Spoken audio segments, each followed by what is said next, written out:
Assalamualaikum warahmatullahi wabarakatuh. Tabipun, selamat pagi anak-anak. Bagaimana kabarnya anak-anak ibu yang hebat? Semoga sehat selalu ya. Hari ini kita sudah belajar di tema 2, selalu berhemat energi. Subtema 2, pemanfaatan energi.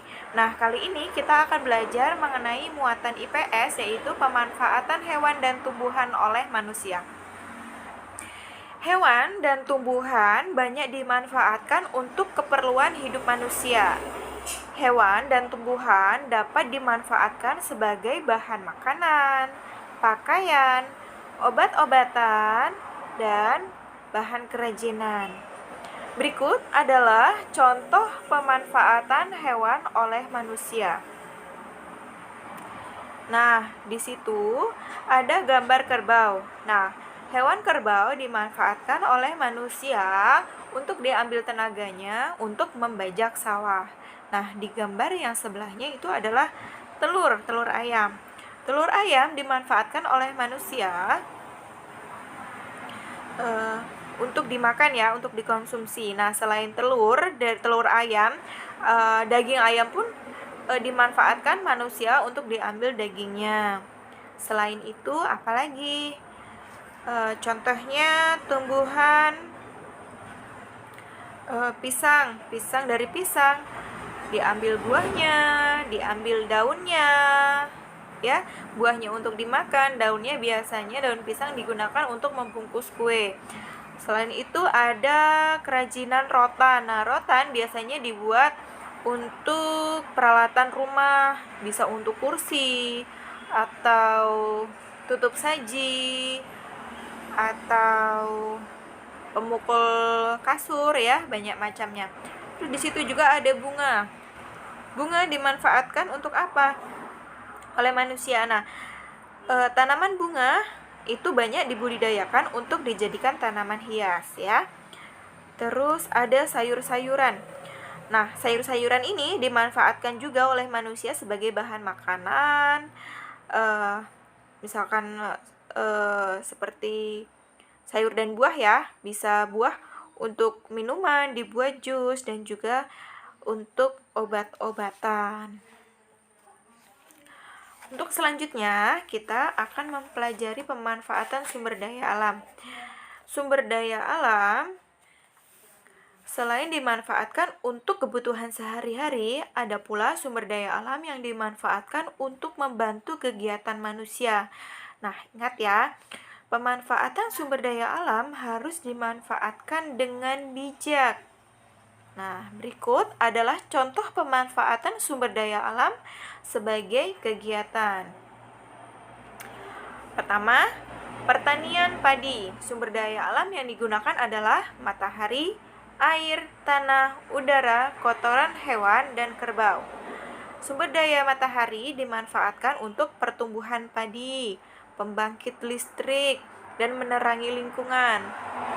Sumber daya air dimanfaatkan untuk mengairi lahan pertanian. Sumber daya tanah dimanfaatkan untuk media tanam. Sumber daya udara dimanfaatkan untuk sumber karbon dioksida untuk berfotosintesis dan oksigen untuk pernafasan makhluk hidup. Sumber daya alam kotoran hewan dimanfaatkan untuk pupuk tanaman. Sumber daya alam kerbau dimanfaatkan sebagai bahan makanan dan sumber tenaga bagi para petani. Selanjutnya, ada kegiatan pembuatan ikan asin. Sumber daya alam yang digunakan adalah kayu, garam, dan panas matahari. Nah, dalam pembuatan ikan asin, sumber daya alam kayu dimanfaatkan untuk membuat bahan anyaman tempat pengerikan ikan untuk menjemur ikannya ya. Nah, selanjutnya ada sumber daya alam garam, itu dimanfaatkan untuk mengawetkan ikan asin. Nah, jadi saat membuat ikan asin, garam itu sangat berperan aktif untuk mengawetkan ikan asin ya. Selanjutnya ada SDA panas matahari. Nah, panas matahari ini dimanfaatkan untuk mengeringkan ikan asin. Selanjutnya ada kegiatan pembuatan pakaian. Nah, untuk pembuatan pakaian, sumber daya alam yang digunakan adalah kapas, logam, dan plastik. Pemanfaatan sumber daya alam kapas untuk pembuatan pakaian yaitu untuk bahan baku pembuatan kain dan benang, ya.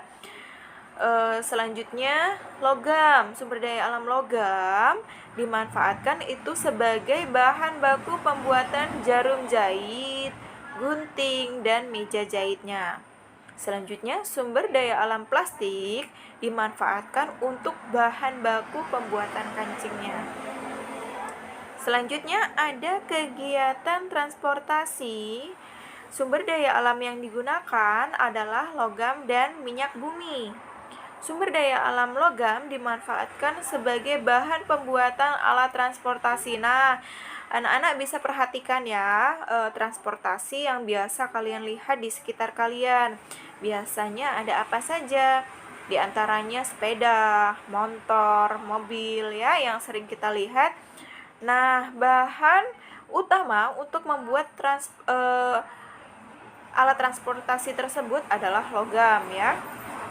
Selanjutnya, sumber daya alam untuk transportasi adalah minyak bumi, dimanfaatkan sebagai bahan utama pembuatan bahan bakarnya. Nah, tentu saja contoh seperti alat transportasi sepeda, motor, dan mobil membutuhkan minyak bumi ya untuk bahan bakarnya. Nah, minyak bumi itu kan diolah menjadi Pertamax, Pertalite, minyak tanah. Nah, Selanjutnya ada kegiatan pembuatan patung. Sumber daya alam yang digunakan adalah tanah, kayu atau batu, dan besi atau baja. Pemanfaatan sumber daya alam tanah, kayu, atau batu dimanfaatkan untuk bahan baku pembuatan patung. Nah, jadi anak-anak bila memperhatikan berbagai macam bentuk patung dan bahannya ya. Jadi patung itu bahannya bisa bermacam-macam. Nah, nanti kalian di kelas selanjutnya di kelas 5 itu nanti akan mempelajari tentang teknik-teknik pembuatan patung dan bahan-bahannya yang digunakan. Nah, sekarang kalian bisa memahami dulu dan memperhatikan di sekitar kalian. Patung-patung itu bahannya bisa dibuat oleh tanah, kayu, dan juga batu. Selanjutnya, sumber daya alam pembuatan patung adalah besi atau baja. Nah, besi atau baja pun termasuk salah satu bahan untuk membuat patung ya, atau membuat pahatnya. Nah, contohnya seperti patung yang terbuat dari kayu. Nah, patung yang terbuat dari kayu tentunya kita membutuhkan pahat yang dibuat dari besi untuk mengukir bentuk patung yang akan kita buat ya. Nah, untuk selanjutnya tugas hari ini anak-anak diminta untuk maaf terjeda ya anak-anak. Selanjutnya anak-anak diminta untuk mengerjakan soal-soal berikut. Yang pertama yaitu tuliskan pemanfaatan hewan-hewan berikut oleh manusia, di antaranya 1. Domba, kuda, ikan koi, ikan lele, cumi-cumi, dan burung merpati.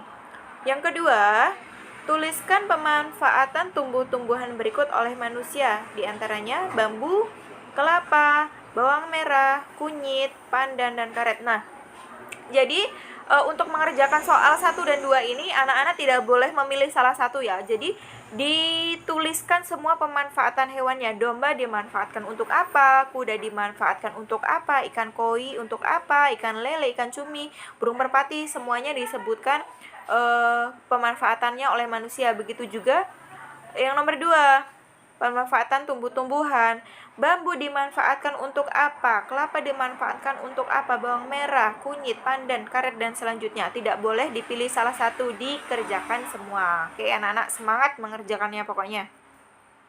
Selanjutnya, tugas yang nomor 3 yaitu anak-anak diminta untuk menuliskan sumber daya alam yang dimanfaatkan dalam kegiatan berikut. Nah, kalian mengerjakan dibuat menjadi tabel ya, bentuk tabelnya seperti berikut. Nama kegiatannya di antara lain yaitu 1. Membatik, 2. Membuat batu bata, 3. Membuat keranjang anyaman, 4. Menggoreng ikan, 5. Melukis. Nah, Kalian diminta untuk menuliskan sumber daya alam apa yang digunakan untuk kegiatan-kegiatan tersebut. Nah, semangat ya anak-anak mengerjakannya hari ini. Tugas untuk hari ini cukup sekian. Anak-anak jangan lupa ya untuk selalu berdoa sebelum dan sesudah belajar, dan juga selalu berterima kasih kepada wali kalian yang sudah menemani kalian belajar di rumah.